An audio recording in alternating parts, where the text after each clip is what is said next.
Galerinha, o vídeo de hoje, galera, é falando sobre embuchamento. Que esse carro aqui mesmo já tá com um embuchamento meio ruim. Aí fica fazendo um barulho estranho na roda. E a maioria da galera fica imaginando.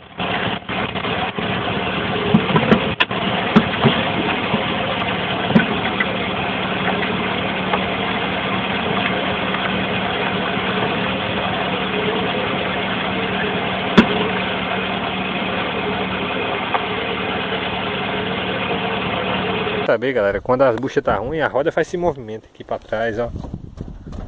Fica com essa folguinha aí, ó. Isso significa que já não tá tão bom.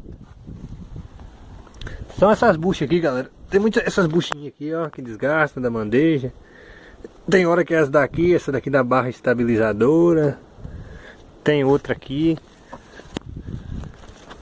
Tem outra bucha aqui, galera, que fica aqui no local meio inconveniente pra mostrar, mas tem. Dá pra ver que ela já tem uma folguinha entre elas. Aí, ó.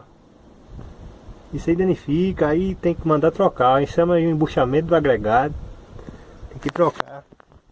Todas as duas rodas tem. Só fazer o mesmo procedimento pra saber, ó. Essa folga aí significa que já não tá boa, ó.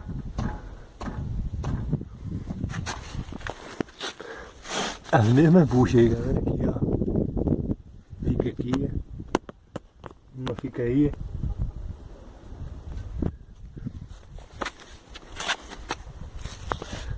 Aqui da barra estabilizadora aí, dá pra ver que tá detonadona aí, ó. Tem essa aqui também. Essa aqui. Isso aí, galera. Tem que mandar trocar. Dá pra ir rodando ainda, porque por enquanto eu vou rodando devagar, dá pra ir rodando. Mas mais pra frente tem que trocar.